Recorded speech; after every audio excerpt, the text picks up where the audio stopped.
Here's the lineup that they're proposing: LeMahieu, Soto, Judge, Stanton, Rizzo, Torres, Verdugo, Trevino, Volpe. Not so sure about Stanton in the cleanup spot. You are Locked On Yankees, your daily New York Yankees podcast. Part of the Locked On Podcast Network, your team every day. Welcome to Locked On Yankees, which is part of the Locked On Podcast Network, your team every day. Thank you for making us your first listen every day. I'm Stacey Gotsoulias, and today's episode is brought to you by FanDuel. Make every moment more. New customers join today, and you'll get $150 in bonus bets if your first bet of $5 or more wins. Visit FanDuel.com/LockedOn to get started. Okay, today's show. Here's the rundown for you all. I'm going to reintroduce myself in segment 3.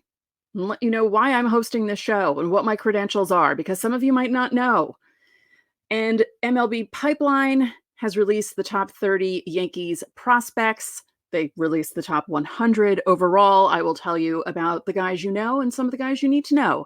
But first, projecting the roster yet again, but this time with the help of The Athletic. Chris Kirschner and Brendan Kuty did this article, and I will link it in the description below so you can look at it. As always, you need a subscription for The Athletic. But first, before we get into that, I would like to correct myself. On yesterday's show, I said Rodon gave up I said he gave up 3 home runs in his live batting practice. He gave up 4. He gave up 4 in 3 innings. So, my bad. It was actually a little worse than I said, but like I said yesterday, don't worry about it. He was tweaking some things. So the Athletic article, they just basically listed who they think will be on the roster. And the most interesting part of this, for me at least, was the lineup. Because this is how Kirschner and Kuty have the lineup. I will not have a graphic up for people on YouTube. I apologize. I'm not good at doing that yet. Maybe in a week. We'll get there. Here's the lineup that they're proposing: LeMahieu, Soto, Judge, Stanton, Rizzo, Torres, Verdugo, Trevino, Volpe. Not so sure about Stanton in the cleanup spot.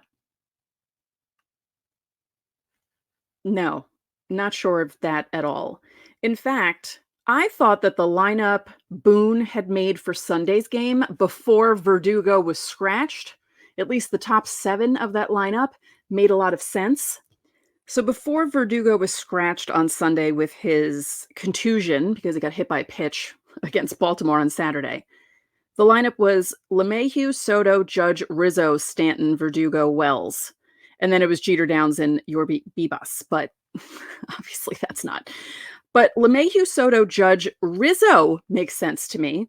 I feel like instead of Stanton in the 5, maybe Glaber in the 5, Stanton 6, Verdugo 7, Wells 8, Volpe 9 for the lineup until Trevino gets healthy. I think that might make the most sense. I know people, there will be pushback. There will be comments. Comment below what you think the lineup should be. I know a lot of people would like to see maybe Verdugo leading off, maybe Glaber.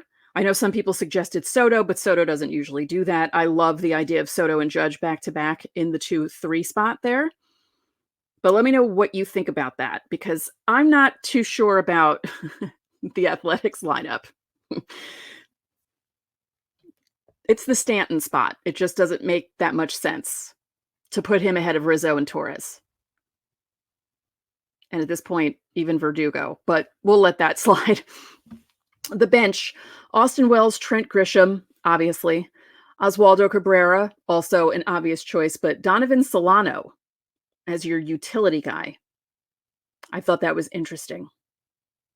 The rotation: Cole, Rodon, Stroman, Cortez, Schmidt, in that order. That's the order I like. That's the order I think they should do it in. It's probably the order they're going to do it in.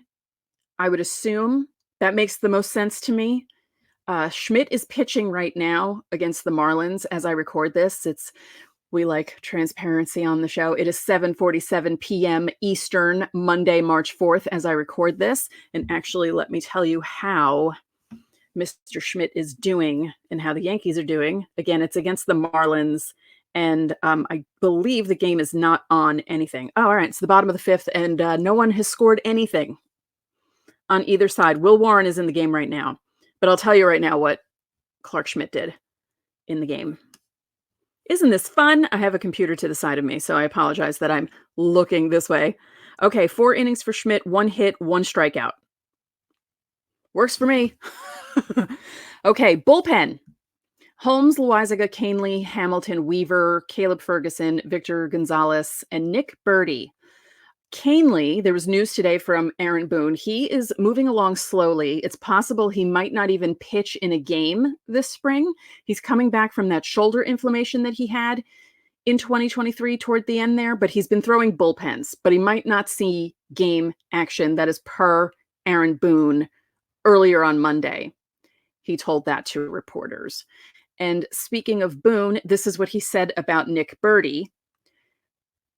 You talk about stuff, that's great stuff. Why is he saying that? Because Birdy's fastball can reach 100, and he has a slider that works off that fastball at a lower arm slot, and it's deceptive to hitters. So he's fooling a lot of guys. Now, the only problem with Birdy is his health, which as Yankee fans, we know all about that. So it would be a really feel-good story for Nick Birdy to make the bullpen and help the Yankees out. But with him, it's all about health, and hopefully he stays healthy. So what do you guys think of this roster as is? I think it's perfectly fine. It's cromulent, as they would say on the Simpsons. My only problem is the lineup, really. Stanton in the 4 spot, in the cleanup spot, that does not make sense to me at all. And I'm also a little puzzled by the Donovan Solano selection for utility player. They're seeing certain guys go to AAA, like Oswald Peraza. That, of course, makes sense. And knowing the Yankees, they'll send him down to AAA. Volpe, in this game against the Marlins, stole a base. I was watching that on game day, and then I saw a clip of it on Twitter. And he walked to get on base, and then he stole a base. And that's what you want from Anthony Volpe, right? Get on base however you can. You slap a single, cool, then steal a base. Work a walk, also cool, steal a base. My ideal spot for Volpe, and I discussed this in the chat that we had during the premiere of Monday's episode of Locked On Yankees. By the way, when the episodes go up at 12 o'clock, midnight, you can join people in the chat. Sometimes I'm there, sometimes I'm not. I was there last night just to make sure everything went smoothly.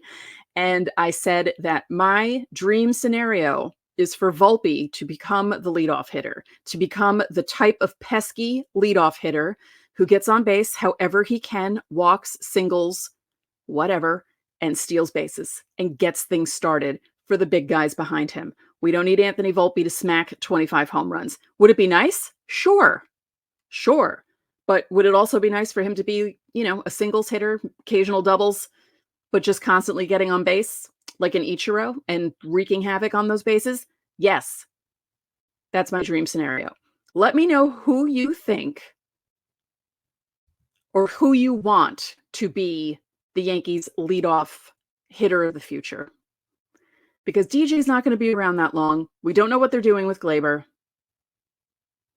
And it looks like Volpe will be the one, maybe, if he can get things going with his bat. So far in spring training, he's looking okay.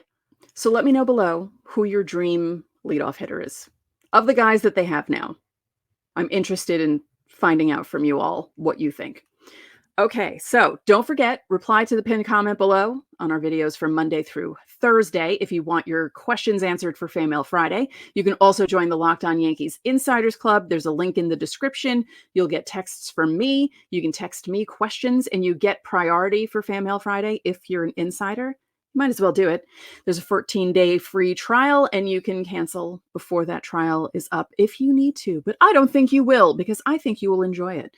Coming up next, the top 30 Yankees prospects according to MLB Pipeline.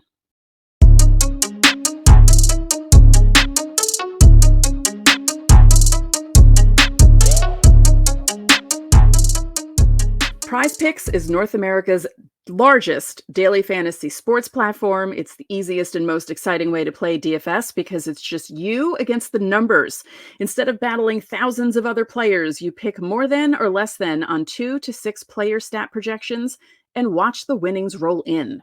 Now, there's a fun new feature on the app called Demons and Goblins. Demon picks are marked in red, naturally, and they're the scary picks that accelerate your heartbeat because you can win big money, as in 100 times your money. So if you bet $10, you can win $1,000. If you're more cautious, you can choose a goblin pick marked in green because it's designed to keep you in the green and allow you to land consistent victories. The payout is less than a demon pick, but your chances of keeping your winning streak going are higher. If you're into the NBA, you can pick more than or less than on everything from three-pointers made to turnovers committed.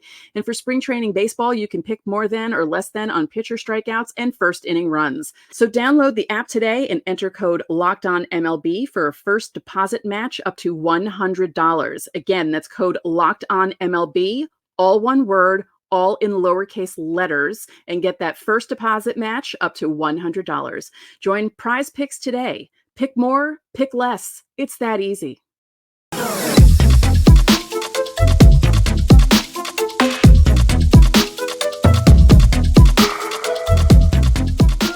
Welcome back. After you're done here, make sure to watch Locked On Sports Today. It's the Locked On Network's 24/7 streaming channel on YouTube, and it's pretty cool. You can put it on wherever you are. You can watch Locked On Podcasts while you work, while you clean up around the house, or maybe even while you're exercising on a treadmill. That's Locked On Sports Today, streaming 24/7 on YouTube. So MLB Pipeline came out with their top 100 prospects, and they also put out the top 30 for each club. Now, we're going to look at the top 5. I will mention any familiar names who are out of the top 5. And just so you know, Jackson Holliday is number 1 overall. Not shocking for the Orioles. Matt Holliday's son. Yes, we're all old. Okay. So we're going to go in descending order in the top 5. Austin Wells is number 5. He is not ranked in the top 100 overall for MLB. Chase Hampton, number 4. He's ranked 92 overall. Roderick Arias is number 3. He's ranked 86 overall. Spencer Jones is number 2. He's ranked 84 overall. And Jason Dominguez is number 1, and he is number 41 overall for MLB in the top 100. Some familiar names on this list. Everson Pereira is number 6. Will Warren is number 8. Ben Rice, 13. Clayton Beeter right behind him at 14. And Jared Cerna, who you heard a lot about over this past year on Minors Mondays, number 20. Pretty cool. So here are the biggest jumps and the biggest falls for the Yankees prospects. Chase Hampton, who I just mentioned at number 4, was number 26 in 2023, and he leapt up to number 4 in 2024. So that is a good thing for him. And Henry Lillane, another player that you've heard about on our Minors Mondays, went from being not ranked in 2023 to number 9 in 2024. That's an incredible leap. Lillane is another one of those big guys that the Yankees signed. He's 6'7". Now, going the opposite direction, the biggest fall for a prospect, Luis Gil went from number 16 in 2023 to not rated or ranked in 2024. He's still coming back from the Tommy John surgery he had in 2022, so it's understandable that, he didn't really play. So what do you think of the rankings? Do you agree? Do you think that other players should be in the top 5? Do you think that some of the guys are rated too low overall? Let me know in the comments. Now, the rankings within the system, going by their grades, when players are graded on a 20 to 80 scouting scale for their future tools. So there's a list of guys. I'm going to tell you what they got. 20 to 30 is well below average. 40 is below average. 50 is average. 60 is above. 70 to 80 is well above average. And I will give you the list of all the guys. So hit grade 55, Yorbit Bibas. Nice. Kiner Delgado, Brando Maea, Ben Rice, and Jared Cerna all also scored 55, so they tied with him. Power 60, Jason Dominguez. Spencer Jones also scored a 60. Run tool 70, Brando Maea. Arm Tool 70, Roderick Arias and Francisco Valorio. Defense 60, Roderick Arias and Brandon. Oh, it's Brandon Maea. The pipeline. The pipeline page put Brando twice. Okay, my bad. Fastball 70, Carlos LaGrange. Curveball 55, Chase Hampton. Clayton Beater, Zach Messenger, and Tristan Vierling also scored 55. The slider, Jack Neely with Somerset, scored a 70. And it's funny, because of all the minor league Mondays and because we did a show with Joe Vasile of Hudson Valley, I know of Jack Neely because of his time with Hudson Valley, and he's another one of those tall relievers. He's 6'8". So his slider grades at a 70. So that's pretty good. Changeup, Henry Lillane scored a 55. And for control, Brock Selvage scored a 55. And also Lillane scored a 55. So good. Mostly above average, some average. Can't ask for more than that. It's just interesting now that, thanks to my former producer doing all those minor Mondays, a lot of these guys are very familiar to me. And if you're a regular of this show, an everydayer, they're familiar to you. So again, let me know what you think of these rankings and if you think people should be higher or lower. Before we head off to segment 3, I might as well mention that Josh Donaldson, who had a decorated Yankees career, just kidding, announced his retirement today. The 3-time All-Star and 1-time MVP winner, calling it quits on his career. He had some cool moments. There were some fun moments, actually, for him as a Yankee. He hit that walk-off single opening day, right? 2022. That almost seemed like a good omen when it happened, and then it wasn't a good omen at all for how his year was going to go. But, good for him. Happy retirement. He needed to. I saw some jokes on Twitter saying that Josh Donaldson actually retired in 2022, but no one told him. That's not nice. Anyway, good luck to Josh Donaldson. Enjoy retirement. Coming up next, I'm going to reintroduce myself to you all because some of you don't know why I host the show, and you need to know.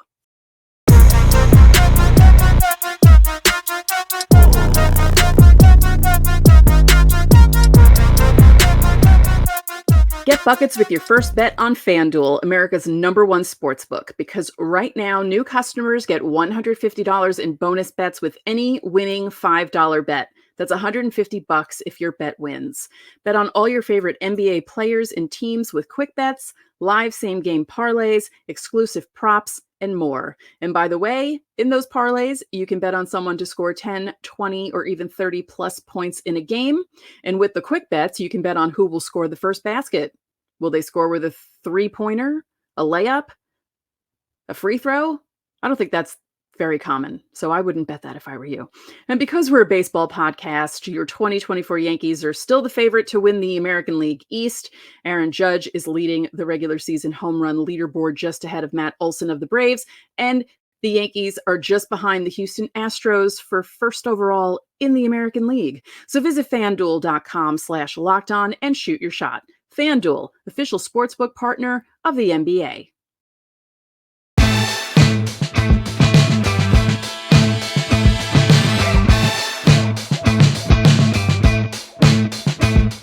Welcome back to Locked On Yankees. So here we are. It's segment 3, and I'm reintroducing myself because insiders know, everydayers know where I'm from and what I've done. At least I think they do, but in case you don't, I started writing about the Yankees in 2011. I blogged every day about them, and I started being invited to other websites to write. And 2014, I wrote for ESPN a few times, which was very, very cool because I went to college at SUNY Oswego, State University of New York at Oswego. Used to be a college, now it's a university. And my major was broadcasting and mass communication because as everyone else who grew up in the 90s who loved sports, I was obsessed with ESPN. I picked SUNY Oswego because Linda Cohn and Steve Levy both graduated from SUNY Oswego. I also didn't have the grades to transfer into Syracuse, so I figured why not go to SUNY Oswego? It's not that far from Syracuse. And writing for ESPN was a dream come true. I wrote a few articles for them. I also was hired to write in a commemorative Derek Jeter magazine because 2014 was when he announced he was retiring. It was last season. And I had 4 or 5 pieces appear in that magazine. And what was really cool about it is that it happened a few months before my father passed away. So I got to show him our Greek last name in glossy print. He also saw it on ESPN's website and he was very excited and it was very cool. And I think he was actually proud that my degree was actually put to good use, finally. And I kept writing and plugging away at writing for years. I wrote for ESPN a few times, as I said, Baseball Prospectus, Hardball Times, Beyond the Box Score, Fan Rag Sports. And then I was approached by Jesse Spector to run Locked On Yankees. Now, back in the day, Locked On had a site that had articles, which is what they were hiring me to oversee. And there were a few people who hosted this show. There were a number of people. There were like 3 or 4 people. So 5 days a week, there were different hosts every day hosting the show. No video, just audio. And within about a month and a half, I was the only one left. And I ended up hosting the show, audio. July 2018 is when I started. Long time ago. And I've been here ever since. And we started doing YouTube in 2021, which was a nightmare for me. I didn't want to be on YouTube. I didn't ever want to be on camera. I just liked doing audio. It was easy doing audio. And I have to say, I actually like YouTube. We have a cool group of people who watch this show, who comment on the show, and a cool group of insiders that I text back and forth with. Steve, my former producer, who just left last week, helped build this podcast into what it is right now. We're at nearly 5,800 subscribers on YouTube, which is 5,800 more than I ever dreamed I would have on this show. And I want to thank you all for being here for the ride. And I promise you it's going to be great in 2024. I don't know about you guys, but I have a good feeling about this Yankees team. I don't want to jinx them, but the vibe feels good at spring training. And I just have a more positive feeling about them. And I think we're going to have fun this year. And I hope we're going to have fun this year, watching them and talking about them. And yeah. So I want to thank you all for being here and sticking with me. And please keep sticking with me. It'll get better once the season starts and we have a lot more to talk about, because right now it's all conjecture. We don't know what's going to happen. You know, spring training games are kind of iffy. I mean, what is happening right now? Let's just double check this game because nothing was happening. Is it still 0-0? I think it's still 0-0.